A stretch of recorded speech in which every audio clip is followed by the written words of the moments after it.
Algunos dicen que fue el robo del siglo. No sé si da para tanto, pero seguro fue el robo de la década.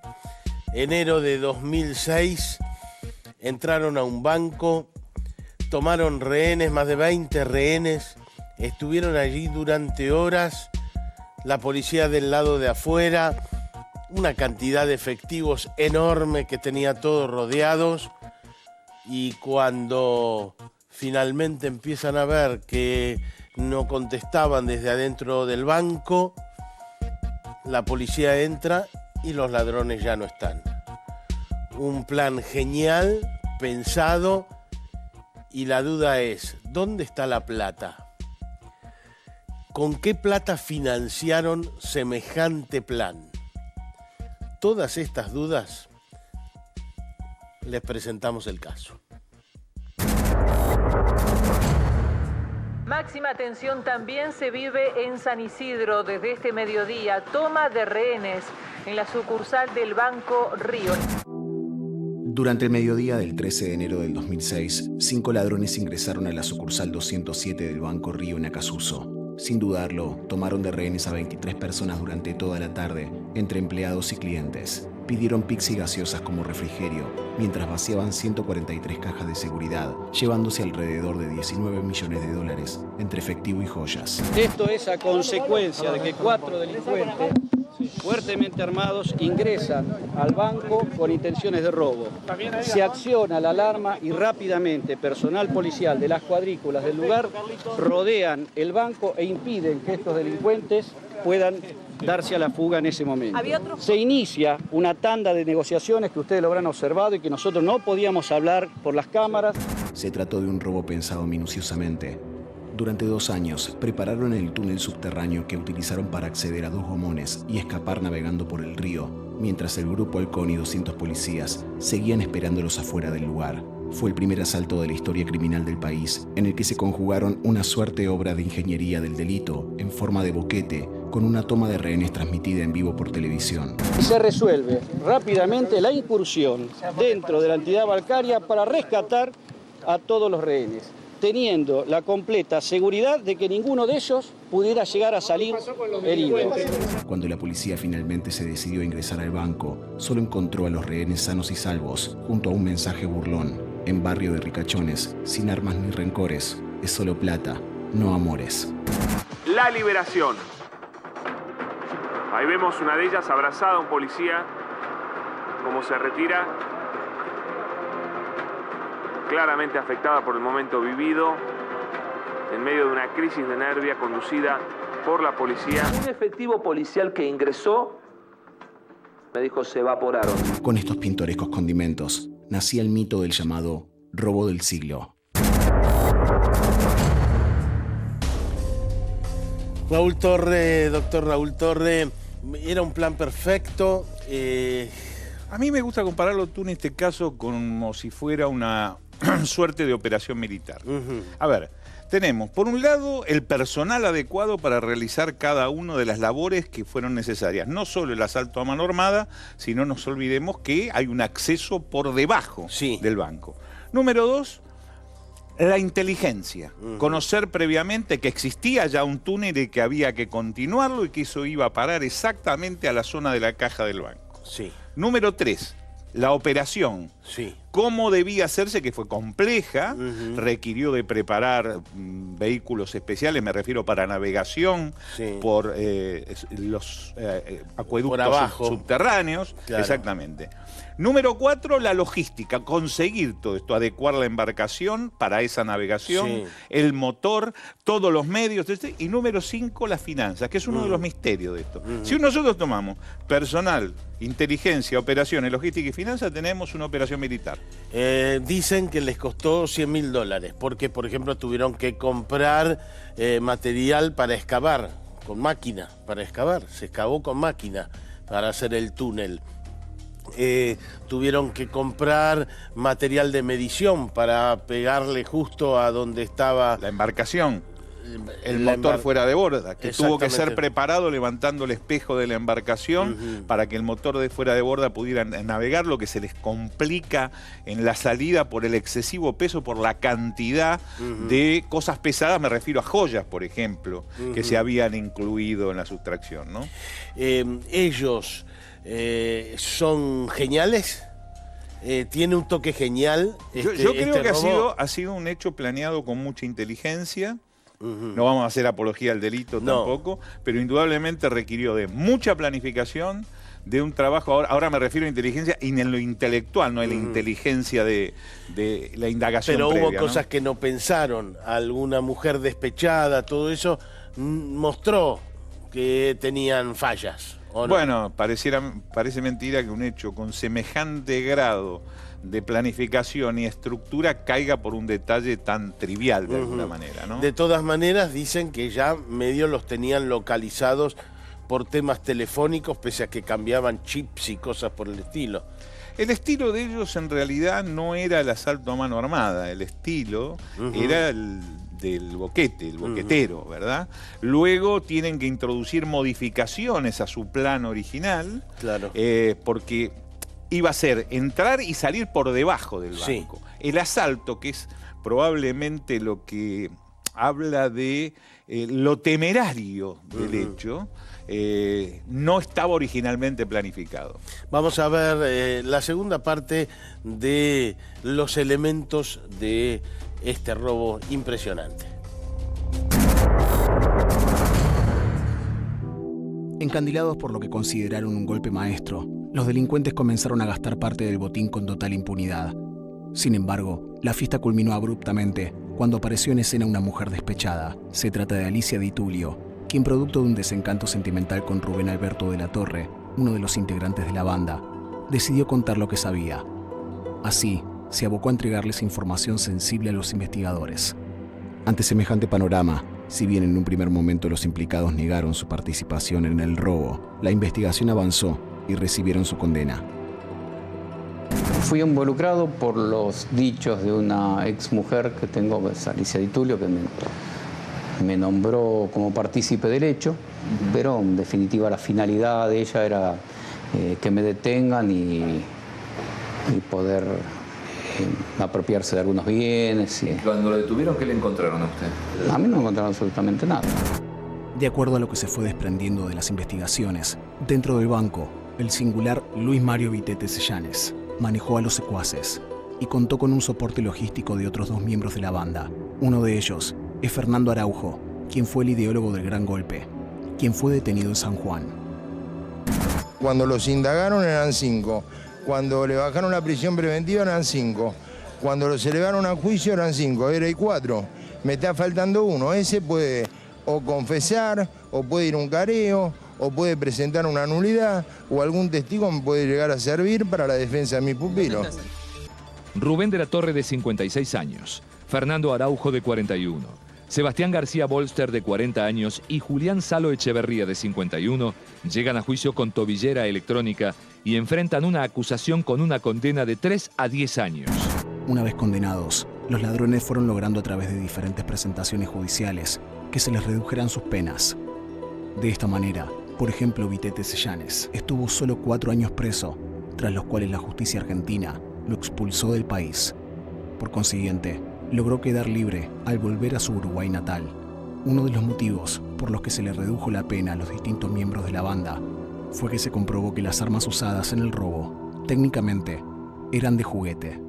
La Cámara, en una resolución brillante, le ordenó a la jueza de ejecución que solamente informe a Migraciones, que es el órgano encargado de expulsarlo, si Vitete cumplió la mitad de la condena y si Vitete no tiene causa que interese su detención. Requisitos estos que por supuesto son así, con lo que la señora magistrada tendrá que en el devenir de los próximos días informar a Migraciones para que ejecute la expulsión de Vitete.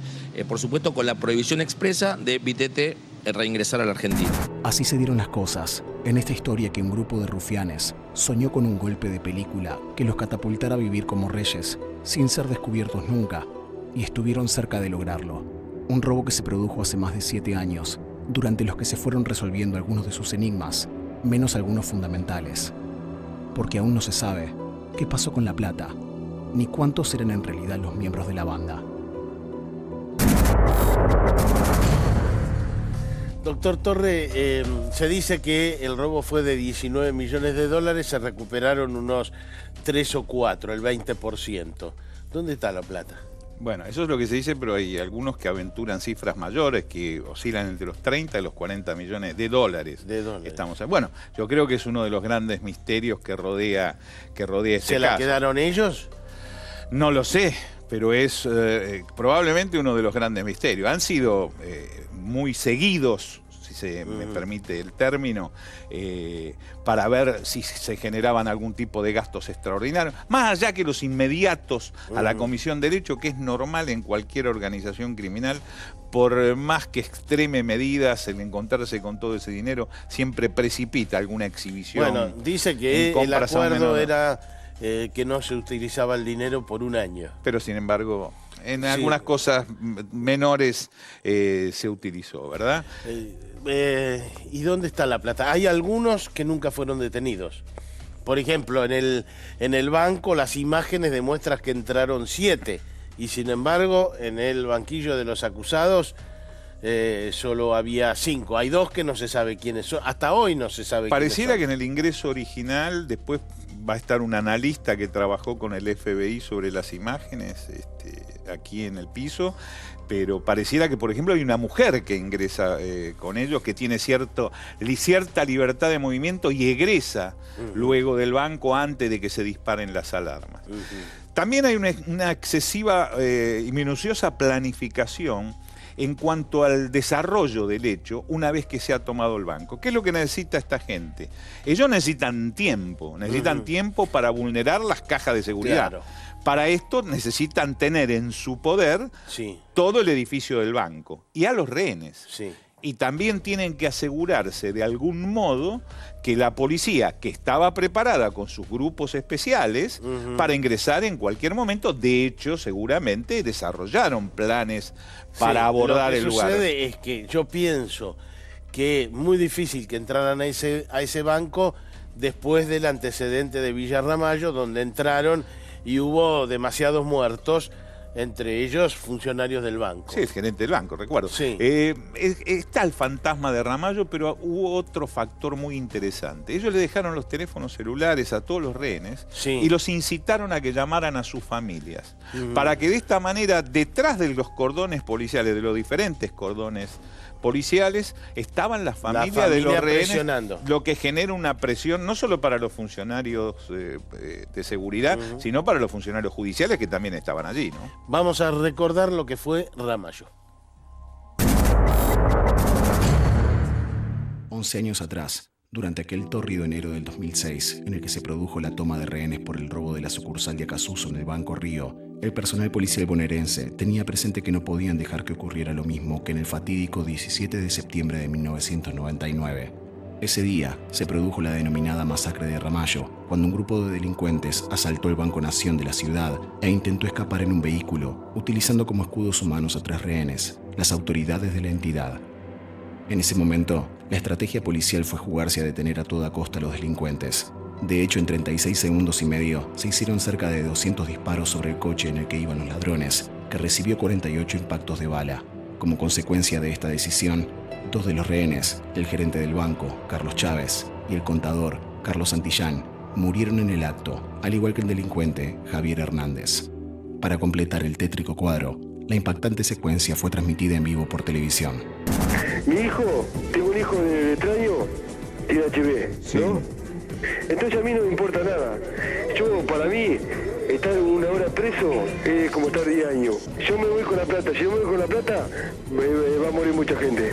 No, me dicen que le informe a todos los medios lo mismo. En qué condiciones nos encontramos nosotros, que nos encontramos bien y que nos han tratado bien y que ellos están negociando con la policía y quieren que le den una llave y una clave que la policía no se...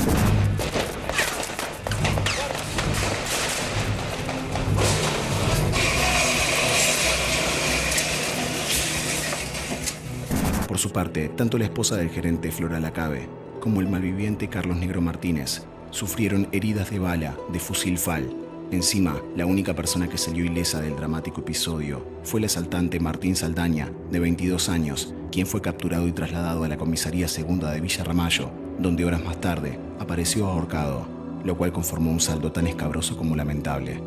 En diciembre del 2004, 7 policías fueron condenados a penas de entre 2 y 20 años de prisión por lo sucedido durante aquella nefasta jornada. Por eso, teniendo como referencia este antecedente, cuando se produjo el episodio delictivo del 2006, la cúpula policial de la provincia de Buenos Aires tenía perfectamente claro que no podía darse el lujo de arriesgar a sobrellevar otra masacre en vivo, lo cual jugó a favor de los maleantes que robaron el Banco Río de Acasuso. Daniel de la Vaca, ex integrante del grupo Halcón, la razón por la que no entraron al banco, ¿cuál fue? Y siempre se trata de asegurar en la parte de la mediación que se hace la integridad física de los rehenes. Si no se entabla alguna medida de que es referente a que se corta el diálogo, siempre es el 99% de la mediación o la negociación es la que triunfa, así que no se hace la resolución táctica. O sea que en este caso se esperó hasta que del otro lado ya no contestaban y ahí se entró al banco. Por supuesto, y aparte la orden la da el comité de crisis. No se entra porque sí, hay una planificación. Entonces se hace un plan de velerado, plan de emergencia, plan de contención, de entrega, y cuando están esos planes ya para llevar en marcha, el comité de crisis da la orden que se entre. ¿Desde afuera el grupo Halcón sabe dónde está cada uno de los delincuentes? No se sabe. Posiblemente hay medios que sí te pueden acercar, pero no hay tanta tecnología en la Argentina como es un teléfono que se llama Rasquifón, que a donde tiene una cantidad de metros ese alcance del cable que hace que sabés más o menos dónde puede estar a la distancia, pero no si está en una habitación, está en el baño, la persona que negocia. Eso no se sabe. No.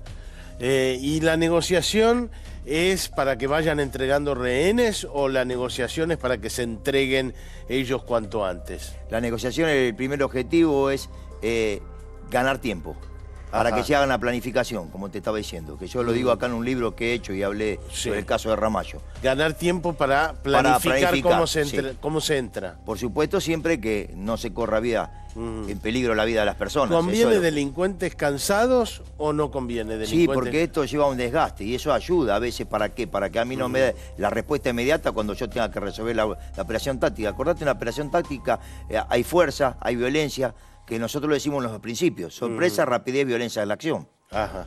¿El antecedente de Ramallo jugó un papel?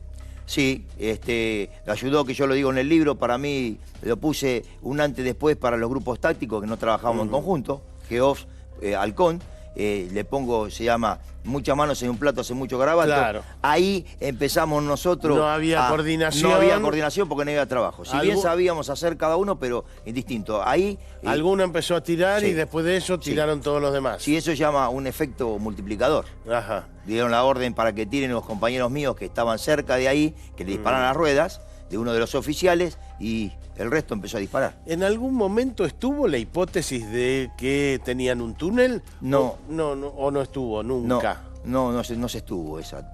Y sin embargo, mira, yo sabía, vos me estás hablando ahora del Banco Río. Sí, primero claro. de Ramallo. Sí. El Banco Río, yo más o menos conocía el lugar porque, mira, yo estoy en un túnel cerca de la zona. Esta la saqué una vez que hubo un servicio, prestando yo servicio en la Quinta Presidencial de Olivo, de esta foto referente a que gente que planificó, como dijo el doctor anteriormente, sabía cómo era la zona y que había un acueducto. Fernando Araujo, el creador de esto, vive ahí, vive en ese barrio.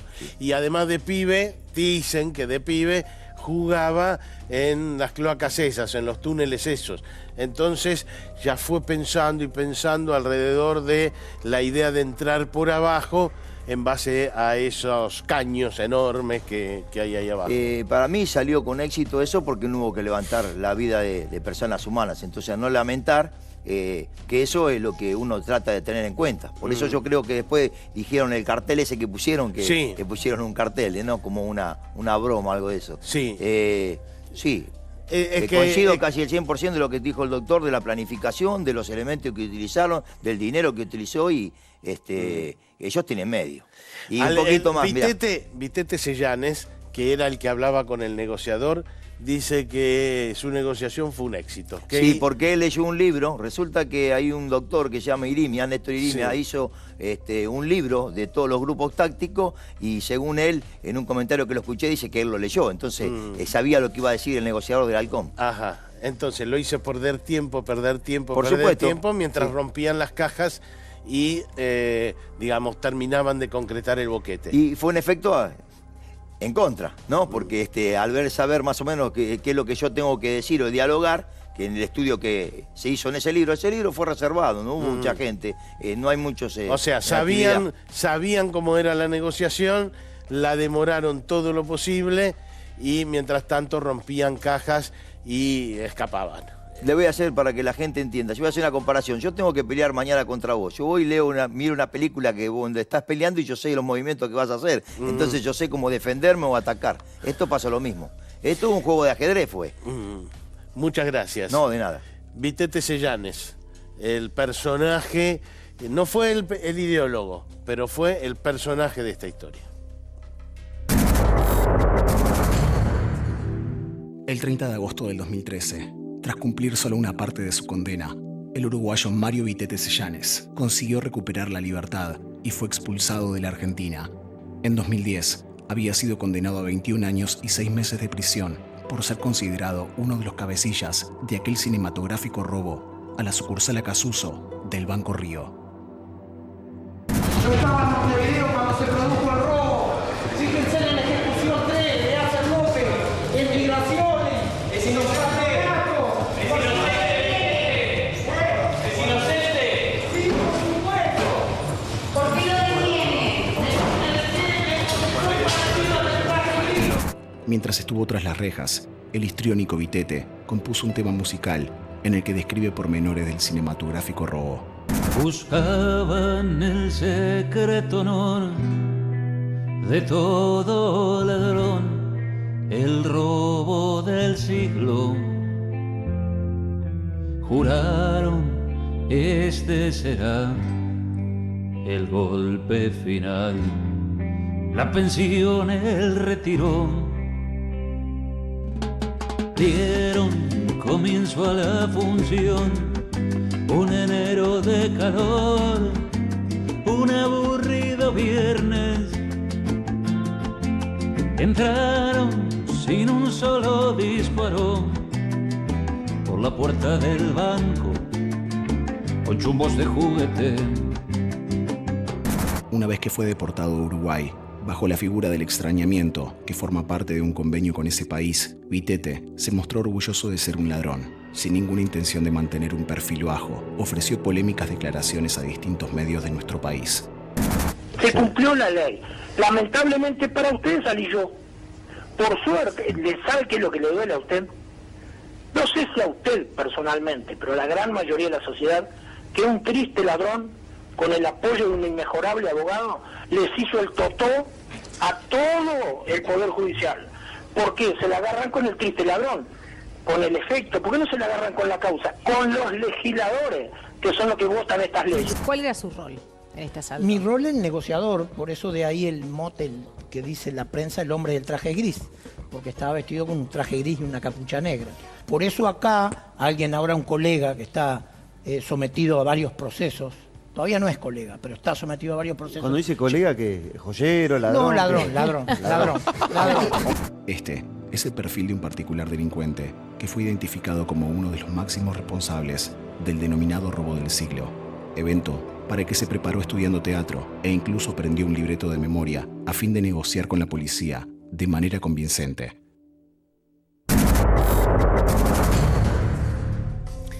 Claudio Torres, licenciado en criminalística. Usted hizo el análisis de las imágenes de las cámaras de seguridad. Exactamente. En su momento me dieron el CPU del banco para poder procesar las imágenes. En ese momento el CPU estaba totalmente encriptado, la información. Tuvimos que desencriptar la información, procesarla, hasta que llegamos a un límite, ¿no es cierto?, en el cual podíamos trabajar nada más.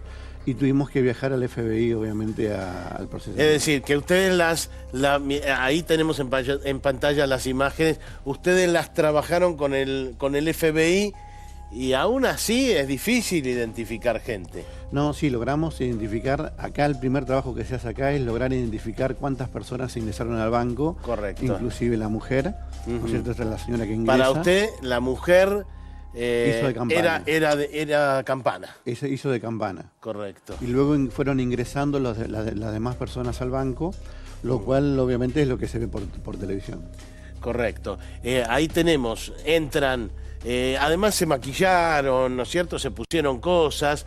Ese es Beto de la Torre, con el que vamos a hablar dentro de unos minutos, pero se pusieron pelucas, se pusieron, bueno, anteojos, y después tiraron pelos de una peluquería como para que no se los pueda identificar. Aún así, ustedes, ahí está la mujer, ¿no es cierto? Una mujer que entra y sale del banco. Exactamente. Sí, ingresa 2 veces. Ajá. Sí, una vez ingresa, mira, se pone en la cola del cajero y luego vuelve a salir y vuelve a ingresar cuando ya están las demás integrantes de la banda, están dentro del banco. Ahora, ¿cómo se identifica a alguien con esas imágenes? Muy difícil. Las imágenes, obviamente, que fueron grabados con 72 dpi, obviamente una definición muy baja. Las cámaras del banco tenían una definición muy baja, y lo cual también dificultaba el sistema de grabación, que era a través de un estrobo. Obviamente que es una definición muy, muy mala, y al momento de trabajar nos complica a uno, ¿no? Sí. Lo que se logró acá es, obviamente, el procesamiento de esa imagen, de lograr bien obtener un fotograma bastante importante. Es decir, mucho mejor que lo que toma la cámara, y ustedes en el juicio van y dicen, mire, usted es este. Sí, exactamente. Lo que sucede en todo esto es que al no tener una imagen tan nítida como se tiene, lo que se logra obviamente es llegar hasta un límite, que luego, en este caso al viajar al FBI, se pudo terminar el trabajo allá. Ajá. La conclusión de ustedes fue que la mujer era parte. La mujer nunca estuvo detenida ni identificada. La mujer fue parte. Y además de eso, según los cálculos, entran 3 por arriba y 2 por el estacionamiento de abajo. Exactamente. O sea, 5, de los cuales 3 nunca fueron identificados. Y 2 nunca fueron identificados. Ahí lo que nosotros pudimos procesar por imágenes eran 6 personas, inclusive la mujer. Sí. Eso es lo que podemos identificar a través del video. De esos que entraron por arriba, 3 terminaron identificados: Vitete, de la Torre y Araujo. Después los otros entraron por el túnel, o otro estaba esperando con la camioneta. O sea que ustedes identificaron 6, o digamos, visualizaron 6 que eran parte del robo. Exactamente, 6 personas. Y de esos se pudieron identificar 3. Sí. ¿A qué otra conclusión? Porque nunca, de entrada, no se pudo ver dónde estaba el túnel por el que se fueron, ¿no es cierto? No, era imposible, porque había sido... Acá están las imágenes del túnel. Las imágenes del túnel, obviamente que el boquete que hicieron en la pared del banco, lo que hicieron fue nada más ni nada menos que taparlo cuando salieron con un mueble, ¿no es cierto? Y lo que hacía que cuando uno ingresaba por la puerta principal del banco, viera la habitación normal y corriente como si no hubiese pasado nada. Cuentan que lo hicieron con una soga, le ataron una soga. Exactamente. Y después lo tiraron para atrás para tapar el boquete. Y además pusieron un par de granadas simuladas. Granadas simuladas y elementos para distraer obviamente a los... O sea que cuando la policía entró ahí, se encontró con las granadas y dijo, hay que desactivar la granada. Eso llevaba tiempo para que ellos tuvieran tiempo para poder salir y obviamente escaparse del lugar. ¿Qué más se hace con la imagen? La imagen lo que prueba es cómo fue toda la organización, ¿o qué? Sí, nosotros logramos, ya le digo, como identificamos también lo que nosotros teníamos que saber a través de la fotometría, que fue un trabajo después obviamente que ocurrió todo el caso, es tratar de obtener las medidas, ¿no es cierto?, para darle pistas a los investigadores, ¿no es cierto?, a mis colegas, darle pistas de cómo era la contextura física de esa persona. Ajá. Entonces, es decir, usted por ahí no le podía dar la identidad, pero este mide 1,83. Exactamente, eso se hizo a través de fotometría, de tomar medidas, obviamente tratando de colocar nuevamente las cámaras en posición porque habían sido modificadas, entonces colocar cámaras en posición y con un grupo de profesionales que me acompañaban, obviamente lograr obtener las medidas de esa persona. ¿Ustedes podían distinguir quién tenía peluca y quién no? A grandes rasgos sí se podía distinguir, sí, eso sí se podía. O por ejemplo, algunos se puso un bigote. Claro, exactamente. Eso sí fue bastante complicado porque no sabíamos si era bigote original de la persona o obviamente era un aplique que se había hecho, ¿no es cierto? Eso sí nos costó un poco hacerlo. Pero sí, obviamente sabíamos que las personas por el accionar de ellos, obviamente estaban equipados con accesorios y todo eso. Quien participó en el robo me dijo, esa persona es fulano, que no pudo ser nunca identificado. Ustedes, digamos, está en las imágenes suyas. Está dentro de las imágenes que procesamos. Sí. Porque ustedes, insisto, identifican 3, pero hay otros 3 que entraron al banco, incluyendo la mujer, que nunca pudieron, no tienen nombre y apellido hoy en día. Exactamente. 6 personas fueron las que ingresaron al banco. Correcto. Y ustedes no había forma de identificar legalmente a esos 3 que zafaron. Lo que sucede es que al tener las imágenes malas, y lo que sucede generalmente en la mayoría de los bancos, sí, ¿no es cierto?, es que las cámaras de video, de filmación que se utilizan, ¿no es cierto?, para habilitar el banco, están colocadas de tal manera que obviamente lo que se genera es que la cámara tome la imagen, pero que haga como un recorte de esa imagen por la cantidad de luz que entra por los ventanales. Ahí tenemos el hombre del traje gris que se puso un bigote, lo vimos, que era Vitete Sellanes, que acabamos de verlo nosotros en la imagen, no tiene ningún bigote. Ahí están las personas que están ingresando por el túnel. Estos entraron por abajo. Por abajo, ¿cierto? Exactamente, por el estacionamiento. Por el estacionamiento. Ahí ingresa el hombre de bigote juntamente con otro acompañante. ¿Ustedes pudieron cambiar las cámaras de los bancos a partir de esto? ¿Quedó sentado que las cámaras son malas y que hay que mejorar las cámaras después de este robo? Seguramente muchos bancos lo habrán hecho, la verdad que no tengo realmente la certeza, pero seguramente muchos bancos lo habrán hecho y habrán cambiado el modo de filmación dentro del banco, porque realmente de mis trabajos anteriores que he hecho sobre el tema de procesamiento de imágenes sobre distintos bancos, ¿no es cierto?, de esta ciudad, obviamente hemos tenido el mismo problema, el recorte de la figura negra que se ve y no se puede identificar a la persona, más aún cuando tenemos los enfoques que tienen con un plano picado hacia la persona, que es imposible de obtener. Algunos dicen que hoy es más fácil identificar por el celular que por la imagen. Es cierto. ¿Es cierto? Es cierto, sí, es cierto. Estamos hablando de referente al banco, ¿no es cierto? Todo el referente. Es decir, yo puedo probar que fulano estuvo porque su celular estuvo. Exactamente, porque se abren celdas y se activan antenas, obviamente eso se puede determinar. Ajá. Es decir, que la tecnología avanzó en el tema de identificar celulares y acá el lugar donde está el celular. Y acá lo que se tiene que tener en cuenta en el tema de procesamiento de imágenes es que si la matriz o la filmación madre es de muy baja calidad, es muy difícil después lograr una óptima calidad en grabaciones. Gracias, Claudio. Bueno, muchísimas gracias a ustedes. Está dicho, 3 nunca supimos quiénes eran. Entraron al banco, pero nunca los pudimos identificar. Y volvemos a pensar en dónde está la plata. Fíjese que, porque se lo distribuyeron en partes iguales la plata, El acuerdo en la banda era distribuirse el dinero en partes iguales. Vamos a tratar, dentro de instantes nomás, de explicarnos dónde está la plata.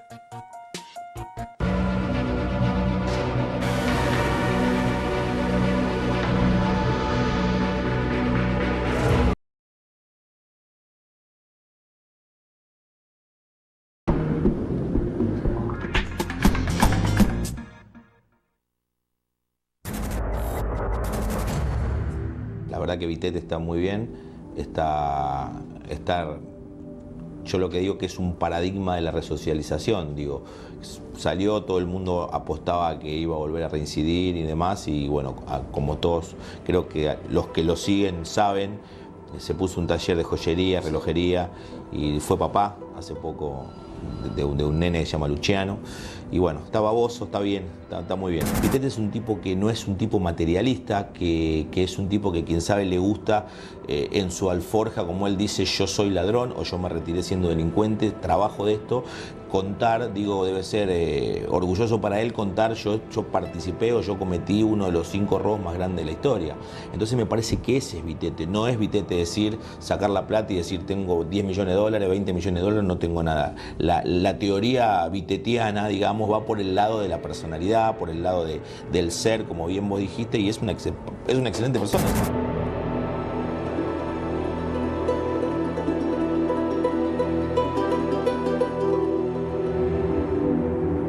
Lo que caracterizó y que le dio aún más emoción, digo, a este que fue uno de los robos más importantes del mundo, fue justamente la personalidad de Vitete, que en todo momento lo fue llevando y trayendo, ¿no? A mí no me gusta hacer, siempre lo dije en esta causa, apología del delito, pero cuando vos hablás con Vitete, la verdad que te da gusto escucharlo porque fue un golpe planeado, donde hubo humoradas. A Vitete no le secuestran un peso. En cuanto al tema de la plata, voy a hacer una frase mía de él, tengo Alzheimer, no me acuerdo.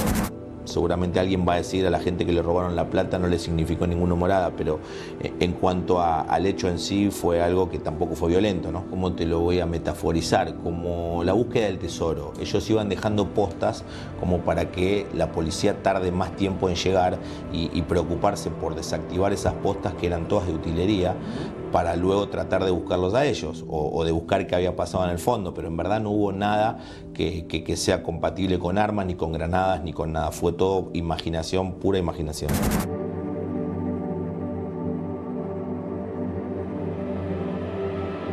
Me acuerdo que un día le dije, Marito, ¿vos te querés ir?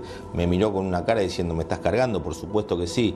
Le digo, pero no vas a poder venir más a la Argentina. Me siento a hablar con los fiscales y le digo, doctor, Vitete es el hombre del traje gris. En la justicia de provincia pasa algo muy distinto a la de capital.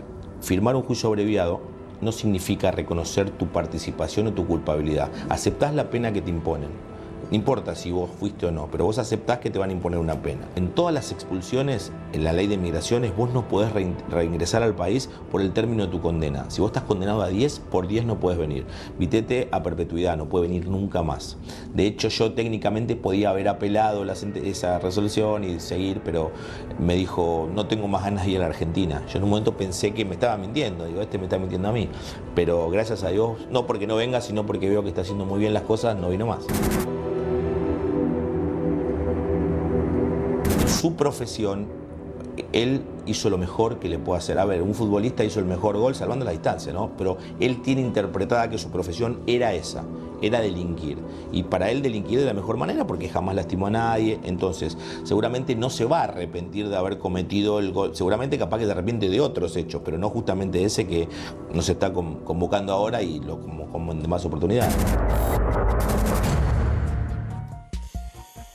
Y los ladrones están en libertad, como acabamos de escuchar a Vitete, están en libertad y nos consta que con una parte del dinero. No sé si con una parte enorme del dinero, pero con mucho dinero. Se les nota, aunque tratan de disimularlo, en su forma de vivir, en los autos que tienen, en la joyería que pone. Nosotros fuimos a hablar con otro de los ladrones, con el Beto de la Torre.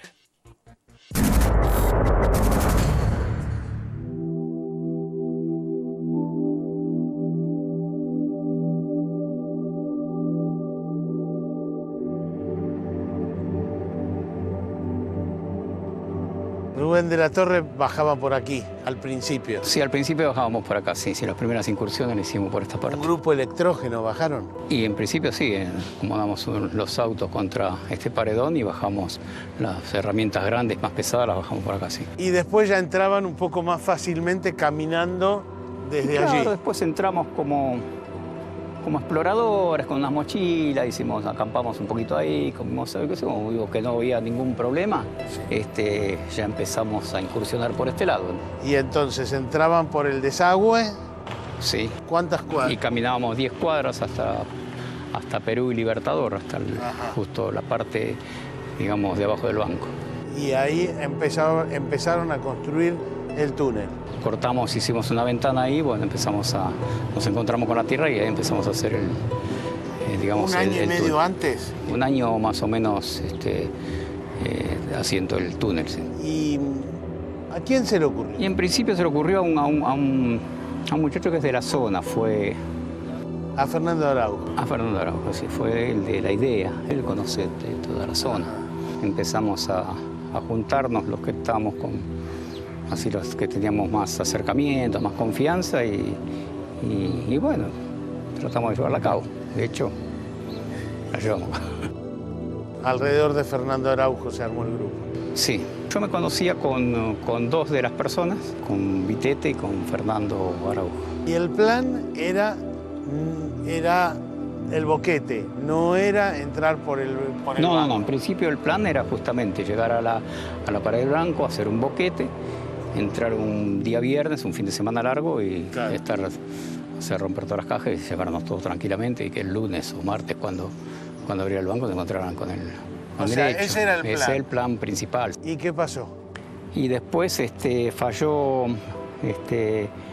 la persona que supuestamente iba a cortar las alarmas, entonces decidimos un plan B, que era entrar, simular un robo con toma de rehenes.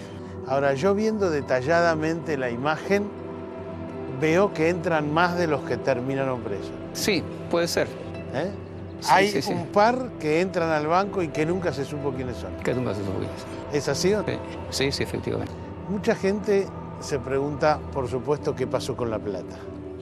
Y la plata se fumó como nos fumamos nosotros el 6 de enero del 2013.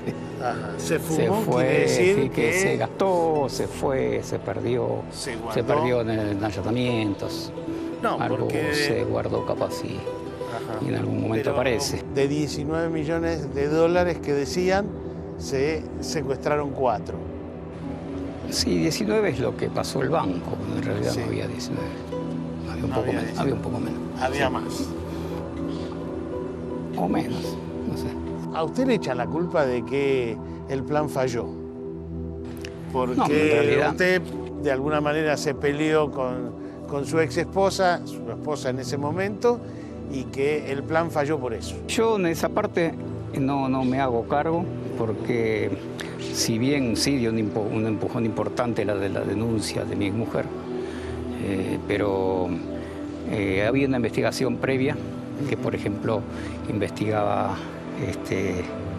a Vitete por una llamada al Uruguay. Fernando Araujo y García Borges estaban investigados porque un año antes habían sido descubiertos en el interior del banco supuestamente tomando fotografías del banco. O sea, la denuncia de Di Tulio, de mi exmujer, ayudó a... Fue una punta, pero digamos... Claro, fue un empujón importante, sí, porque después él cerraba todo. O sea, en principio eran cabos sueltos. ¿Y era verdad la historia de que usted se iba con otra mujer y entonces ella se enojó? No, eso es completamente mentira. En realidad yo dejé un dinero importante en mi casa. Mi exmujer tomó parte de ese dinero y se lo llevó para otro lado. Entonces ahí se generó una discusión porque eso tenía que empezarse a gastar el dinero supuestamente al año de hecho, de acuerdo a cómo se desarrollaba la investigación. Raúl Torre, ¿cómo se descubre esto? Bueno, básicamente en realidad es cierto que ya la policía venía trabajando con cruces telefónicos y que tenía esa información, pero era solamente una punta de varias líneas que se estaban trabajando. ¿Sí? Es de alguna manera la delación que genera la señora Di Tulio la que precipita indudablemente el esclarecimiento total del hecho. No fueron detenidos todos que en ni el bien momento. detienen a De la Torre, empiezan a detener enseguida a todos los demás. Claro, entonces, es cierto que existía una línea de investigación que estaba trabajando sobre ello, pero esto precipita, era esa y varias líneas más que se estaban trabajando, especialmente con medios electrónicos, ¿verdad? Aquí el problema, yo creo, fundamental es... que creo que va a dejar 3 o 4 interrogantes este hecho. ¿Dónde están las personas que faltan? Sí. ¿Quién fue el verdadero ideólogo de este hecho? Porque en definitiva, toda organización criminal cumple roles. Después lo charlamos un poco más en detalle. Enseguida vamos a seguir hablando con Rubén Alberto de la Torre, uno de los que entró al banco.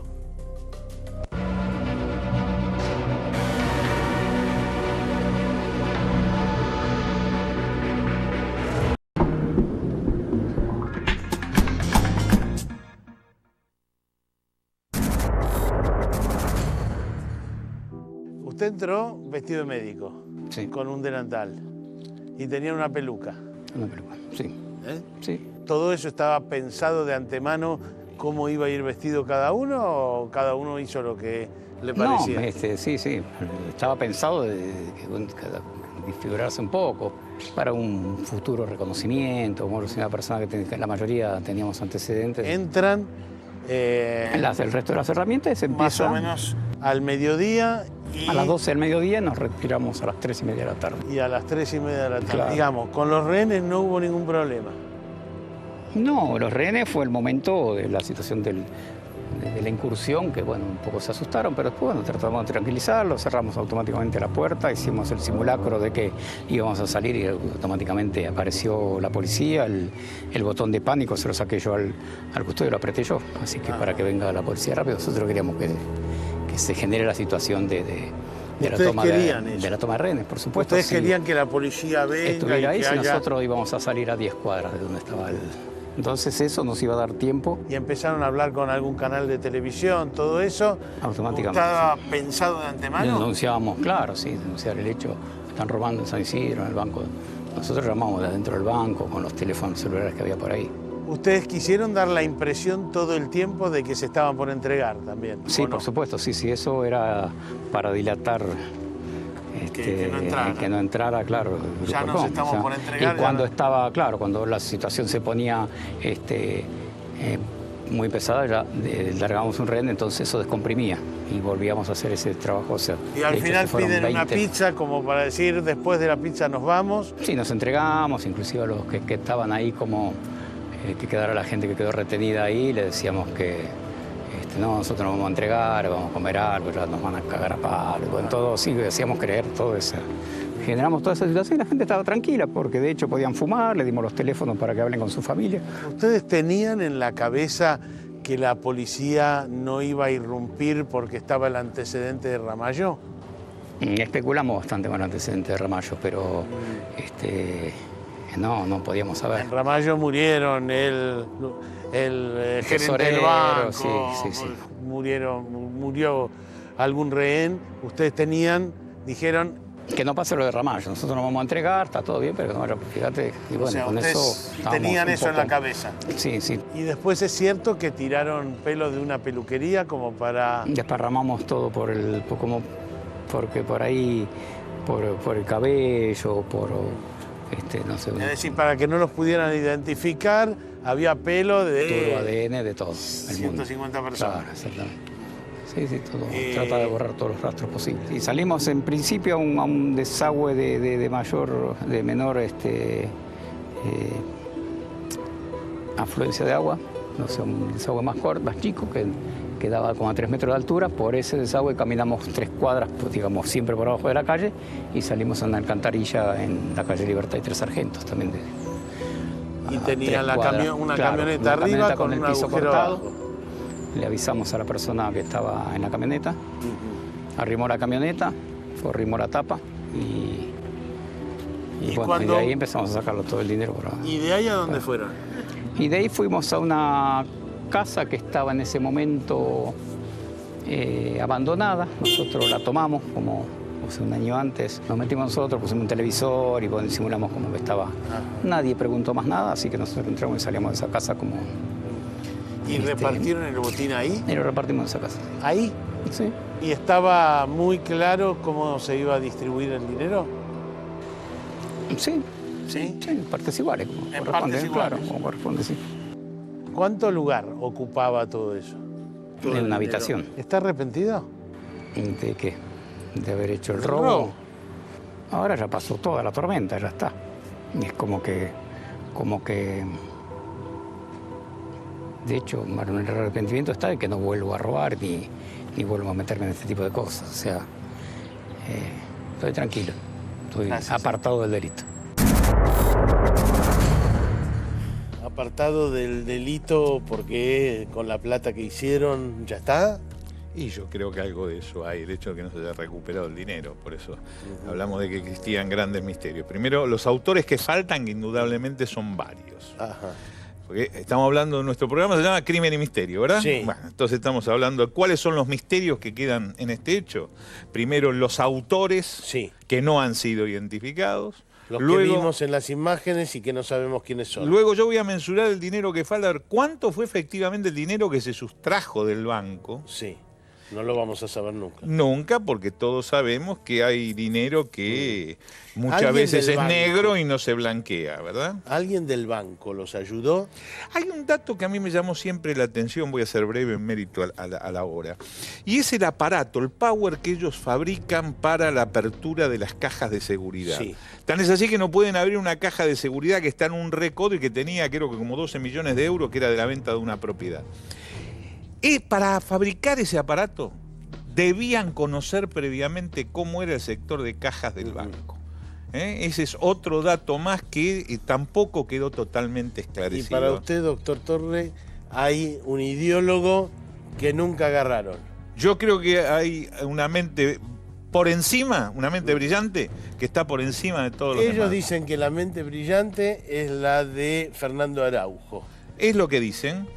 Pero usted cree que alguien puso la plata. Primero tiene que haber un financista, lo hablamos al principio de todo, ¿no es cierto?